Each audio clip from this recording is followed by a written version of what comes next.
selamat pagi, salam sejahtera bagi saudara yang dikasihi Tuhan. Sebelum kita memulai aktivitas, mari kita siapkan hati menyambut firman Tuhan. Kita bersaat teduh. Kasih karunia dan damai sejahtera dari Allah Bapa Tuhan kita dan dari anaknya Tuhan Yesus Kristus menyertai saudara sekalian. Amin. Firman Tuhan untuk kita pada hari ini yang sesuaikan dengan Almanak HKBP Selasa 22 Maret 2022 tertulis dalam kitab 1 Petrus 1 ayat 23. Saya akan baca bagi kita dalam bahasa Batak dan bahasa Indonesia. Sada Petrus sada ayat 20 tolu, ainunga mangulahi tubuhamu, dada sian boni na olo base-basean, sian namanok tondo, benaheni hata namangolu jalan namiani, nasian debata.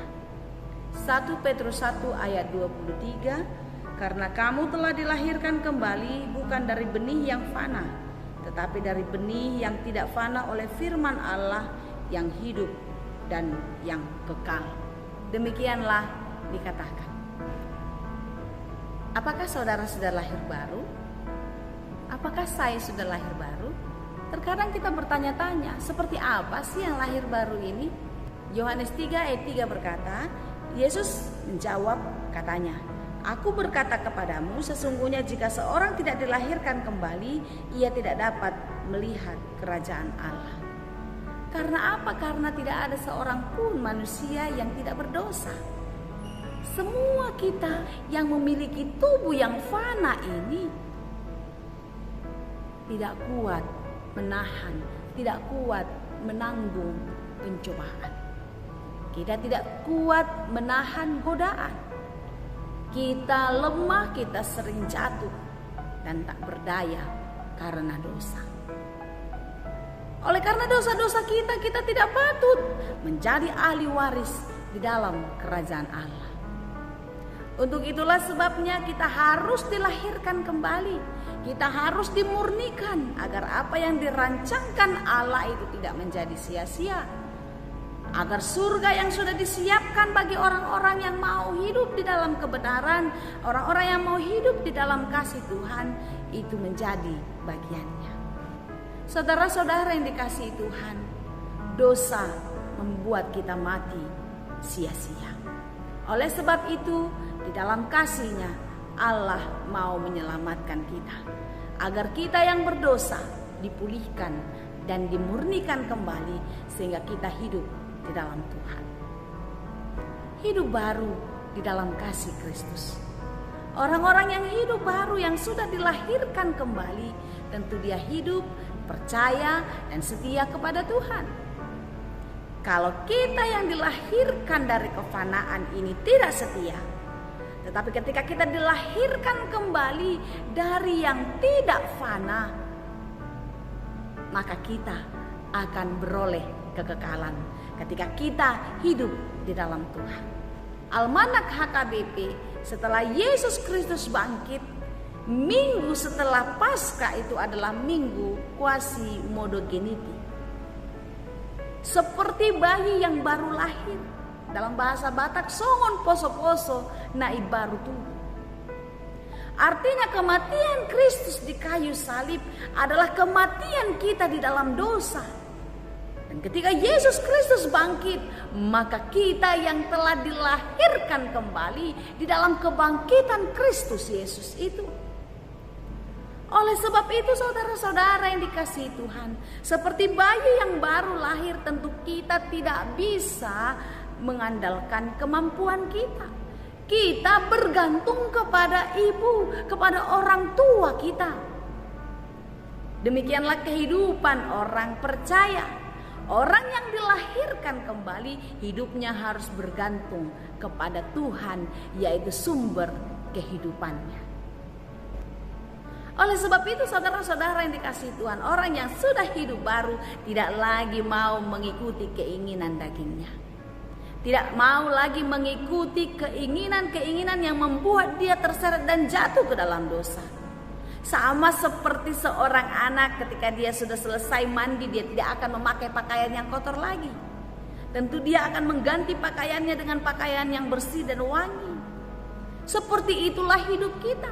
Hidup yang sudah dimurnikan tentu tidak akan kita pakai lagi di dalam kehidupan kegelapan, di dalam kehidupan yang menghancurkan masa depan.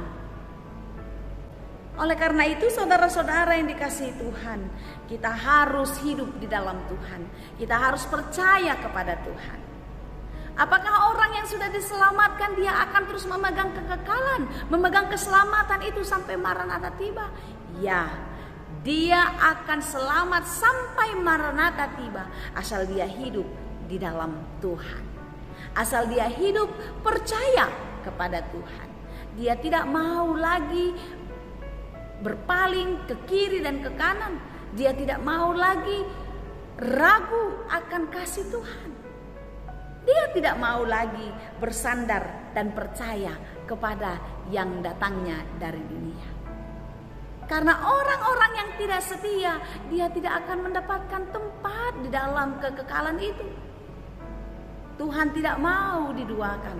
Tuhan adalah Allah yang cemburu. Dia tidak mau kita ingkar akan janjinya.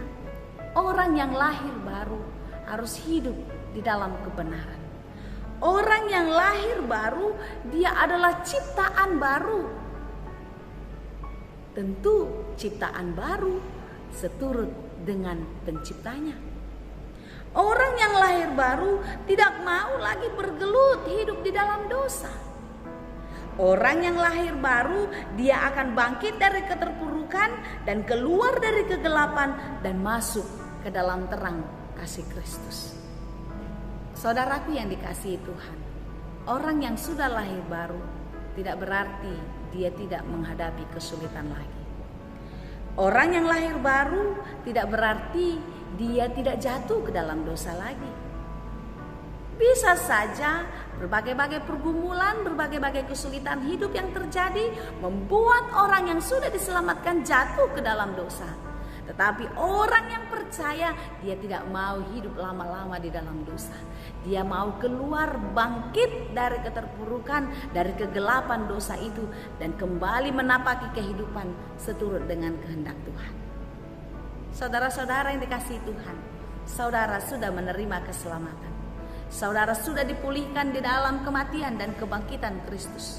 Saudara sudah dilahirkan kembali sebagai manusia yang dimurnikan di dalam kasih Kristus. Oleh karena itu, tetaplah setia. Jangan mau lagi digoda oleh dunia. Jangan mau lagi menuruti keinginan daging yang bisa menghancurkan dan menyesatkan kehidupan kita.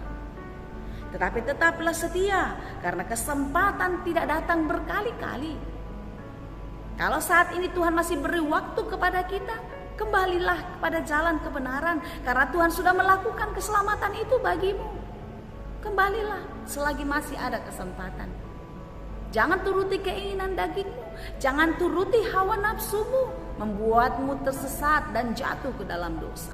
Karena Tuhan tidak suka akan hal itu. Dalam Ibrani 6 ayat 4-6 dikatakan, hukuman bagi orang-orang yang tidak setia. Tuhan punya batas waktu untuk mereka yang tidak setia. Saudara-saudara, kalau saudara berbuat dosa lagi, kalau saudara ikut lagi di dalam keinginan-keinginan dunia ini, ingatlah firman Tuhan berkata, saudara sudah menyalibkan Kristus yang kedua kalinya. Dan tidak ada pengampunan bagi orang yang sudah menyalibkan Kristus di dalam kehidupan. Oleh karena itu, saudara-saudara yang dikasihi Tuhan, hiduplah di dalam kebenaran. Engkau adalah ciptaan baru yang diciptakan dari benih yang tidak fana, yang tidak ada batasnya, yang tidak ada rusaknya, tetapi benih yang kekal yang datang dari surga. Masih ada kesempatan, masih diberi waktu oleh Tuhan.